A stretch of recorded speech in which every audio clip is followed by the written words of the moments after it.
唐朝嘅詩人賈島咧喺劍客呢首詩入邊咧，就用咗10年磨一劍咧嚟到形容一個人點樣去花好多嘅時間啦，去研究一樣嘅學問喎。咁但係咧，其實喺真實嘅生活裏邊咧，會唔會亦都有一啲人咧，就係花咁多嘅時間去研究一樣嘢，就係磨劍咧？咁今日好高興咧喺大城小聚嘅節目入面咧，就請嚟一位視劍如命嘅專家，因為咧佢亦都係傾家蕩產啦，同埋抌低咗自己嘅工作咧，就去研究磨劍呢樣嘢，同埋咧收藏刀劍嘅。咁今日嘉賓咧就係阿 Man 朱建文嘅，朱建文你好。咩你好嚇？咁今日我知道咧，因為劍啊刀啊呢樣嘢咧，其實好多人都會收藏嘅，咁但係咧又唔係話真係太普遍嘅喎。咁我想問翻阿 Man 咧，其實你點樣去發掘自己對收藏刀劍呢樣嘅興趣嘅咧？都係早期行下啲博物館睇下啲書啦，同埋最早期我做第一份工，個日本廚師師傅係劍術家，咁佢就俾咗好多好珍貴嘅資料我。即係嗰陣時受到佢嘅影響咁樣。因為有時落場佢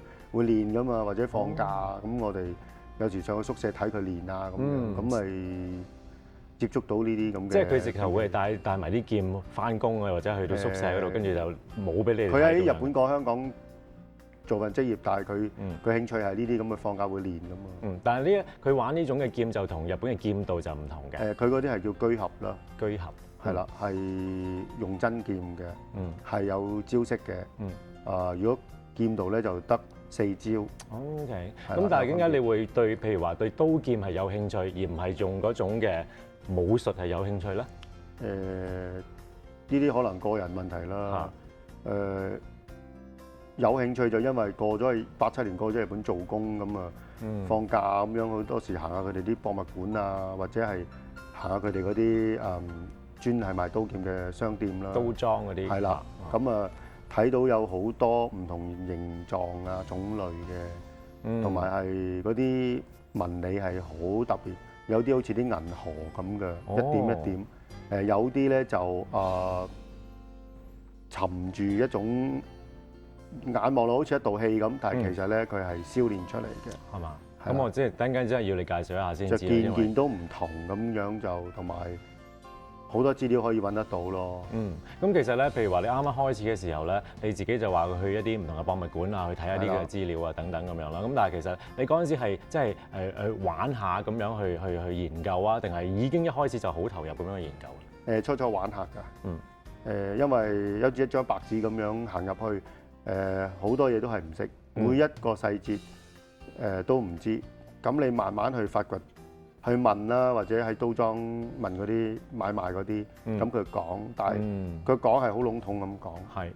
咁講咗一樣嘢，咁佢牽涉咗第二、第三樣。咁你知道第一樣，你就會有興趣去知道第二樣或者第三樣。但係可能去到第三樣裏邊咧，嗰一 part 裏邊可能又有10樣嘢走咗出嚟。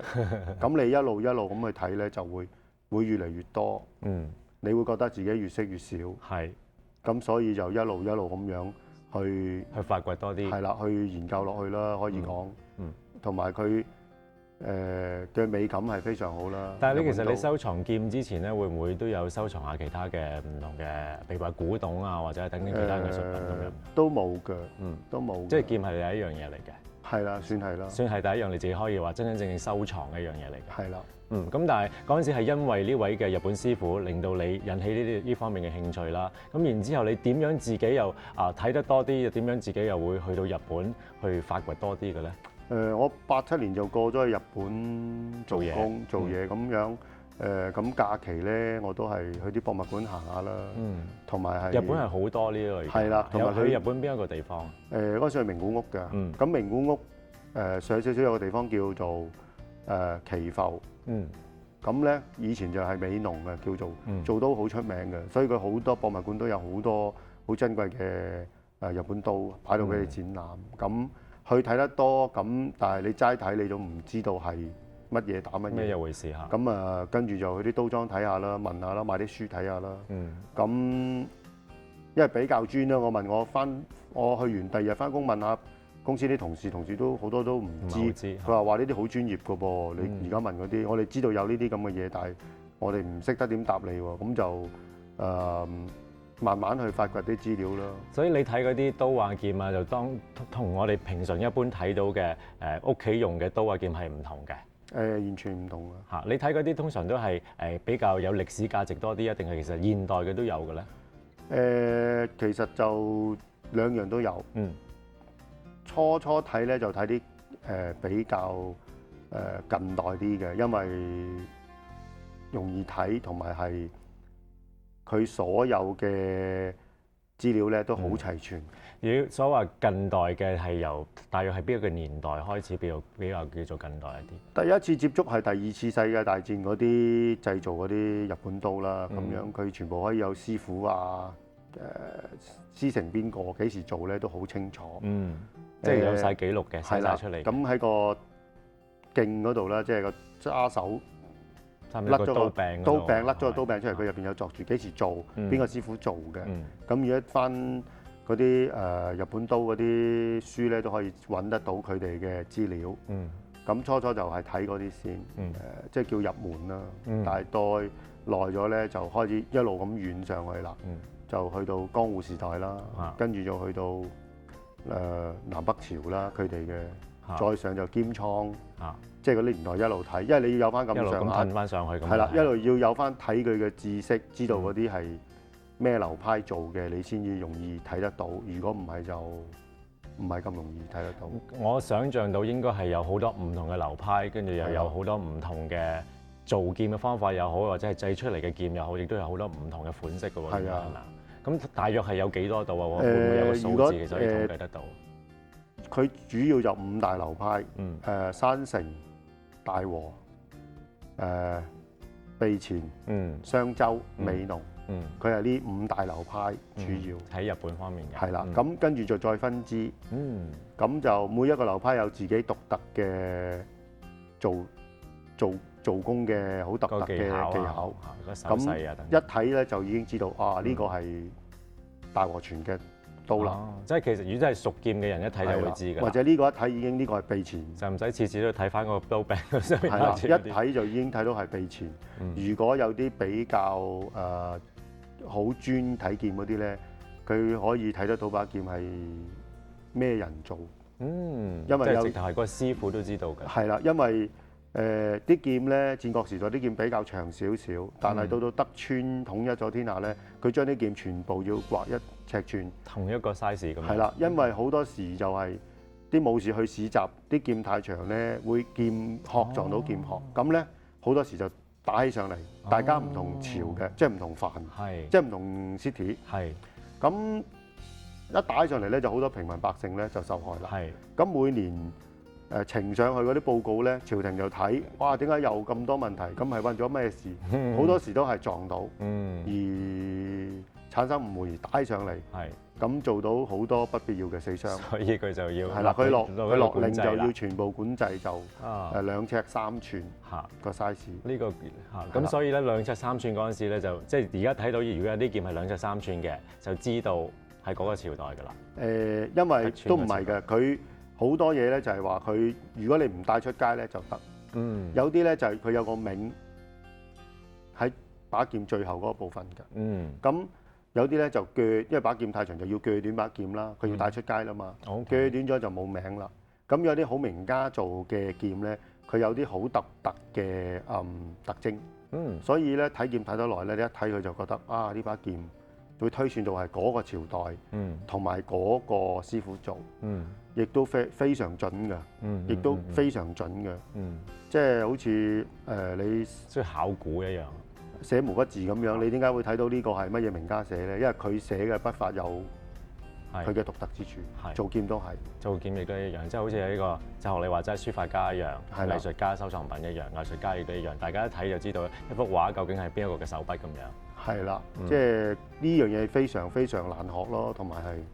如果講係去即係第時要學到做劍嘅時候咧，就可能會慢慢就要再研究一下深啲究竟點樣去做呢樣嘢。係啦。咁頭先你講到有5大流派，其實而家呢個社會喺呢現今社會會唔會仲係流傳緊呢5大流派？即係而家5大流派裏邊咧，會唔會仲係有佢哋嘅後人繼續緊去做劍啊？呢樣嘢。佢5大流派咧就而家都仲有做緊，但係而家佢已經係分到好，因為已經講緊成分散咗啦，好緊要啦。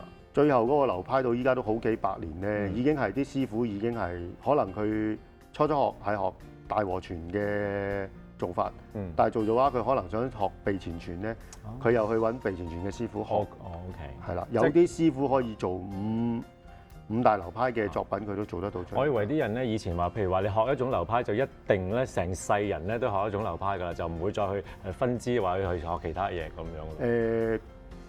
古時我相信會多啲，但係現今咧就係冇乜咁樣嘅特別嘅規限。冇乜咁特別規限㗎。而家近代嘅鑄劍師傅好多都有自己嘅獨特嘅做法。同以前係有出入。但係而家係越做越靚，越做越精美。而家已經係一件美術品，已經唔係一件武器。但係而家因為大部分都係我嚟收藏嘅多啦，唔會話真係我嚟做即係去比劍啊咁樣之類。都唔會㗎啦，而家都係收藏㗎啦，大部分。因為劍嘅價值亦都幾貴下，同埋牽涉好多師傅去做。唔係話一個師傅做晒嘅。唔係，通常由練鋼開始就係練鋼一 part 嘅師傅，跟住練咗鋼就到做劍嘅師傅。做劍嘅師傅做好把劍咧，就會交俾磨劍嘅師傅。咁磨劍嘅師傅磨好咧，又要交俾做殼嘅師傅。通常一把劍要做一把劍好嘅劍要做幾耐到咧？2個月以上嘅要，由做好把劍至到連埋磨啊，做埋嗰啲刀裝咧，2個月以上嘅要。我哋聽咗好多咧，關於咧就係做劍啊，或者係咧關於刀啊劍啊呢啲咁樣唔同嘅背景啦。咁嚟啦，等間下一節翻嚟咧，繼續同阿 Man 傾下咧，究竟嗰啲真係劍嘅分別係點樣樣啦？我哋可以睇下啲實物，究竟唔同嘅會唔會有啲真係唔同嘅？我哋自己肉眼唔識嘅人都可以睇得出嘅咧。聽間翻嚟再同大家傾下。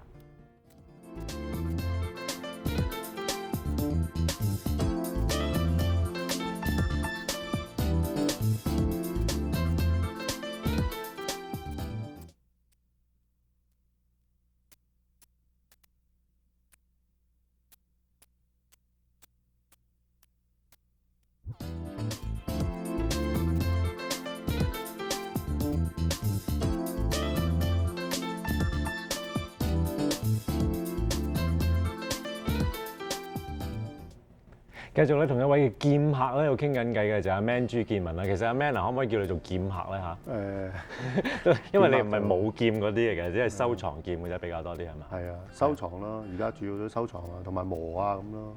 咁咧其實咧劍啊同刀啊會唔會有啲好大嘅分別咧？定係其實冇分別嘅咧？如果中國兵器就好大分別，如果日本兵器咧就分別唔係咁大，因為佢哋成日都而家嘅你哋常見到啲係佢哋用嘅日本刀咧，佢哋都會叫劍嘅。OK。但係如果好正統咁講咧，日本嘅劍係法器，係大約1尺啊或者8寸度嘅長度。法器嘅意思即係宗教用嚟舉行法事嘅一種道具。但係如果古武士咧就都係用而家嘅眼見我哋用成日叫嘅武士刀。係啦，佢哋都係叫劍㗎啦。咁樣其實嗱，我見到咧眼前咧就有啲唔同嘅大小長度，一啲唔同嘅劍啊刀啊咁樣喺度啦。咁其實咧細嘅短嘅又叫乜嘢？中型嘅又叫乜嘢？長嘅又叫乜嘢咁樣咧？短嘅咧佢哋都係叫短刀。大約係1尺樓下。咁如果係中嗰隻咧就1尺樓上，2尺樓下咧佢哋叫做協叉。協叉係啦，叉咧就係好似差錯個叉，有差個差嗰個叉。係啦，協就好似兩協插多個協咁樣。係啦，咁2尺以上咧，佢哋統稱係刀。係啦，katana。咁古武士就好多時都係抬住一支長嘅啫。但係後期演變到咧就多咗把中嘅，就係協叉，就方便用做啲小嘅事，譬如佢要切啲乜嘢唔方便攞把大嘅咧，就攞把小嘅。即係佢哋通常以前啲人咧武士咧用嗰個刀係主要係做咩？防衛自己嘅定係點樣？防衛啦，同埋係一種好似而家現今啲警察咁樣，每人有支槍，即係警棍啊，或者一支槍啊咁樣。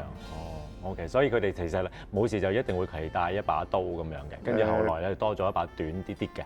係啦，佢哋出街就會帶㗎啦，好似而家帶手提電話咁，個個都帶住，係一種身份嘅象徵啊。可以咁講啦，因為武士當其時佢哋嘅權力啊，樣樣都係最高㗎。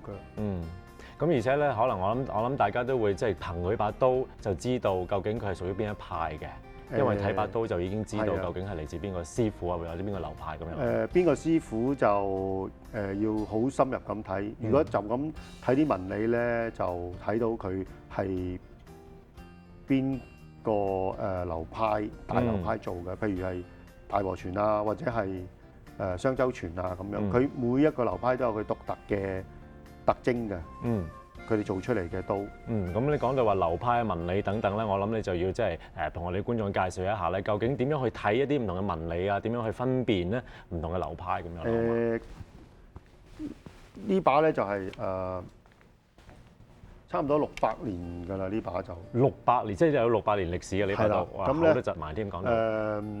呢把係大和傳嘅刀嚟嘅，咁佢大和傳有佢嘅特徵就係話，佢嘅印紋啦，即係呢一條嘅印紋咧就係有少少凹咗入去嘅。係啦，咁就好容易分得出嘅啫。同埋佢一睇就知道呢個係大和傳。係啦，即係佢嘅特徵咧，就一睇就係大和傳㗎啦。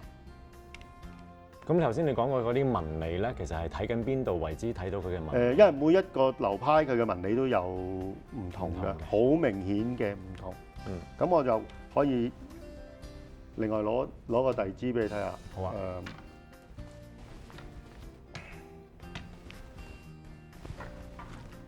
呢一支咧就美濃傳嘅。美濃傳叫做。係啦，佢比較有啲好細小嘅彎。係啦，我哋叫佢哋做專業名叫護枝木。款安名。咁呢一種又係好特別嘅流派，即係佢哋嘅流派嘅好特別嘅特徵嚟嘅，應該係。咁所以一睇咧就已經係美濃傳嘅師傅做嘅刀啦，或者美濃派嘅刀啦。咁另外再可以睇睇另外一支。嗱，而家睇咗兩把刀就知道有少少，即係睇得出有少少分別啦。即係可能如果你唔講嘅話，我諗好多朋友都唔知道究竟睇日本刀嗰個點樣去分辨啦。咁而家多咗少少認識啦。而家睇到呢把咧，似乎你所謂嘅紋理咧有少少唔同咯。呢把咧就係秘前傳嘅流派做嘅石堂士一，佢喺幕末嗰陣時一個好出名嘅刀工，係幫到朝廷做劍嘅呢個師傅係。佢呢個咧就係秘前傳嘅流派做嘅款啦。所以我哋見到有少少嗰個波浪紋嘅嗰啲紋理喺度啦。係啦，係就係秘前傳嘅特色嚟嘅。係完全唔同嘅，一睇就可以睇得出㗎啦。如果5支擺埋一齊咧，你一睇就已經知道5支完全唔同。唔同流派㗎啦。但係咧，如果係秘前傳嘅，會唔會其實都有一個分別喺度咧？譬如話，我見到你面前咧，仲有另外一把都係秘前傳嘅，不如可以示範一下。係啦，睇下另外一把秘前傳嘅同啱啱你帶俾我哋呢把秘前傳咧就比較特別啲，佢係有商周傳嘅風格喺度嘅。因為呢把係秘前傳就一定係㗎啦，佢係街燒。Itatsukuri 就係做法係有少少商周傳嘅風格喺度。OK， 有少少。OK， 但係佢本身都係秘前傳嘅。其實原因喺邊度咧？因為佢哋混合咗有唔同嘅造劍嘅方法。混合咗啦。因為佢日本造劍歷史已經超過1000年㗎啦。咁因為啲師傅搬嚟搬去。咁所以咧，有啲師傅咧可能係學幾家嘅流派。咁佢可能係加少少呢種流派嘅嘢落去做出嚟，即係當然係因為覺得呢一種另外一種流派嘅有佢嘅好處喺度，所以先要加落去啦，係嘛？佢哋成日都想做一啲好特別嘅兵器出嚟，而喺嗰個年代咧，就係話你越做得特別咧，你個名氣會越大。因為藝術家名氣比錢仲更加重要。係，所以佢哋就會專注去研究一啲比較自己風格一啲嘅。係啦，就算現今嘅造劍師傅都一樣，佢哋有自己嘅風格。雖然一睇係知乜嘢流派，但係佢哋都會做。好似當今嘅國寶天田超次，佢做嘅釘子係天田釘子，係一種紋理，係好特別。但係都係歸於秘前傳嘅釘子一種紋理。但係譬如上一代嘅國寶偶谷正風，佢又有一個偶谷釘子，都係被前傳嘅，有佢自己獨特之處。所以一睇咧就已經知道，哇！呢把劍就係嗰個名家做㗎啦。其實我哋眼前睇到呢啲咁多嘅刀咧，係個歷史喺有幾耐咧？其實會唔會最老係邊一把？最老係啱啱呢把呢把600幾年啦。600幾年啦。係啦，咁呢把都有成400幾年啦，都係戰國嘅。呢把呢把係川正嘅門人做嘅，正利馬沙托士。因為佢師傅喺德川統治期咧打過幾場仗，佢德川輸咗幾場大嘅仗，都係呢一個名家做嘅。係川正，所以德川家康咧就覺得呢一種兵，呢一個師傅做嘅兵器唔理佢，同埋佢即係少少迷信喺度㗎啦。係啦，所以咧佢要號令天下，將所有嘅川正嘅刀咧都要截斷，唔可以留喺世上。所以川正嘅刀係好罕有嘅名家刀。如果你話難揾嘅話，會唔會價值又會有高一啲咧？如果川正2代嘅刀，而家大約1000萬日元到啦，喺日本。係啦。咁而家你眼前我哋見到嘅最貴係邊一把刀咧？其實最貴就應該係呢支啦，唔係年代嘅問題，係個師傅做工。呢把冇名嘅，銀嘥嘅，但係就有鑑定證啦。佢哋日本美術協會出嘅鑑定證啦。呢把來國刺係來派嘅。呢把嘢差唔多，如果而家市場價要去到成6萬蚊美金。係啦，差唔多6萬蚊美金啦。係呢度全部都係你啲收藏品嚟㗎。係啦，一部分啦。係啊，我見到呢一把喺我最近我呢度呢一把咧，就有個套封住嘅。點解咁特別？點解咁矜貴要有個套封住佢？因為呢把咧就係外表層係蛋殼嚟㗎，雞蛋殼嚟㗎。係比較工序好多嘅。即係啲雞蛋殼一塊一塊咁黐上去。係啦，佢就打隻雞蛋出嚟，洗乾淨個蛋殼咧，就拍扁個蛋殼，跟住慢慢起翻出嚟就。慢慢黐翻，其實係木嘅，但係出邊表層係雞蛋殼。點解要特別用雞蛋殼嚟到做一個劍套？因為做木鞘嗰啲，亦都想突出自己。又揾咗一件藝術品咁樣去。係啦，咁而家呢件嘢都成差唔多300年㗎啦。因為但係啲雞蛋殼都保存得好好。係啊，因為依個係唔係普通嘅刀裝咯？佢係半太刀款嚟㗎呢個。如果喺嗰啲刀裝裏邊係半太刀裝啦，同埋製造過程都幾繁複。我亦都去過啲做刀裝嘅師傅屋企，去探訪過，佢哋講開用雞蛋殼，佢哋都話好多工。現今都應該仲有師傅做，但係會比較少，太多工啦。即係可能佢間唔中，即係有閒情日子先至再做一把。係啦，因為最主要係太多工序，同埋係要好好心機做咯。因為你啲雞蛋殼咁薄。係啊。係咪先？你一塊一塊咁黐上去，好花心機。係啦，係。咁你頭先你話要製作過程啦，咁其實咧做一把刀嗰個製作過程係點樣樣咧？就係需要用啲咩嘅材料啊，或者係點樣去？今日帶咗啲材料上嚟啦。呢啲係喺山入邊採嘅鋼沙啦。呢一種就係做武士刀嘅原材料啦。咁呢啲係攞去燒啦，大約燒3日到啦。佢多數都冬天先做㗎，因為太熱啦。喺九州有個地方係專做嘅。咁燒完出嚟咧，就變咗一嚿咁嘅金屬，其實好大嚿嘅。呢個係一嚿細嘅，其中一部分。就佢哋叫做玉鋼。燒完之後出嚟就有啲咁嘅顏色喺度。係啦，天然㗎。咁跟住刀匠就會買呢啲咁嘅玉鋼翻去自己嘅練刀場裏邊。即係佢會買好多唔同一嚿嚿嘅玉鋼買。係啦，跟住咧就入爐燒，燒完出嚟咧就將佢揼扁、冷凍、蘸水，跟住再好似揼爛塊餅乾咁樣。咁佢碎晒咧，佢就睇下入邊嗰啲。裏邊嗰啲顏色，如果帶黑嗰啲咧，就大約0.7至0.8% 嘅含碳量。如果揼咗出嚟係有帶銀色嘅咧，就大約1.1至1.3% 嘅含碳量。咁含碳量高嘅咧，佢多數係做刀鋒位。咁如果含碳量低嘅咧，佢都係做刀心或者刀背嘅位。因為如果太硬咧，一猛力撞擊就好容易斷嘅，咁佢做到係軟硬適中。即係頭先我哋睇到嘅刀，你可唔可以再示範開一把刀去睇下？因為咧，我見到有啲係比較光少少嘅面，有啲比較啞色少少嘅面嘅。啦所以比較含碳量高嘅就會用咗我哋做比較光少少係啦面。，刀鋒呢邊啦，因為刀背呢邊咧就多數都係含碳量低少少嘅金屬做㗎。嗯。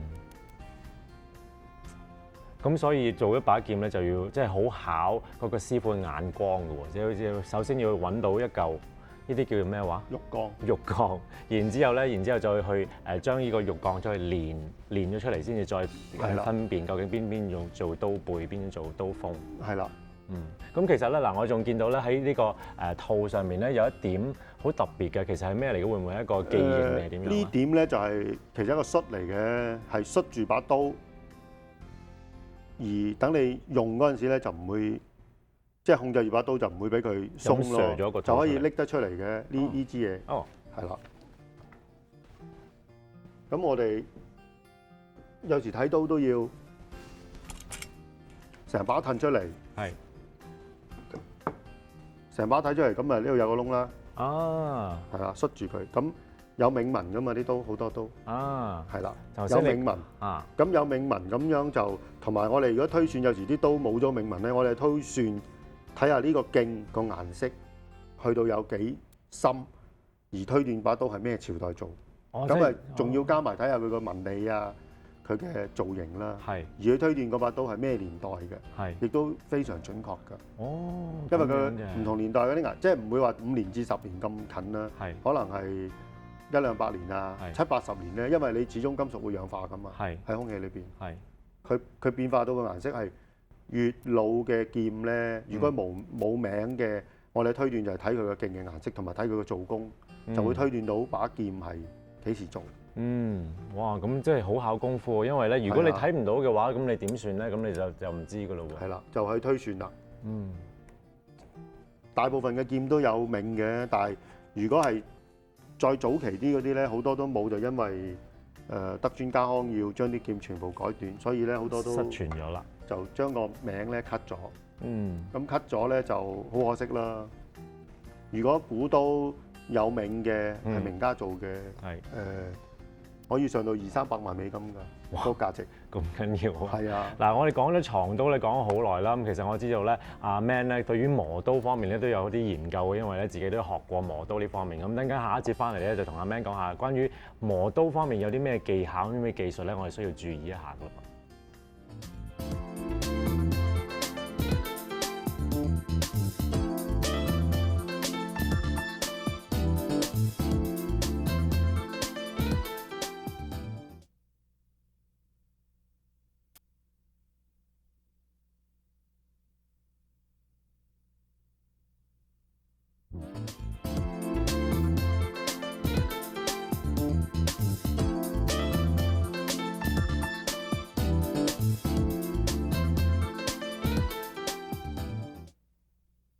咁繼續同阿 Man 傾緊偈啦。咁阿 Man 就係一位劍嘅收藏家嚟嘅。咁其實我知道咧，眼前你會帶咗好多唔同嘅劍啦，或者係叫做刀啦，日本刀咁樣啦。咁頭先同我哋介紹過一啲唔同嘅流派，有啲唔同嘅紋理啊，同埋咧啲我哋需要注意嘅地方。如果大家都有興趣收藏一下刀嘅話咧，可能真係要注意咧多啲唔同嘅關於一啲刀嘅唔同嘅方面嘅資料喎。係係啊，咁其實你話除咗係收藏之外咧，我知道阿 Man 咧亦都係對於磨刀咧都有啲研究嘅，因為你都學過嘅喎，係咪？係啊，係啊。係啊，咁其實磨刀方面你係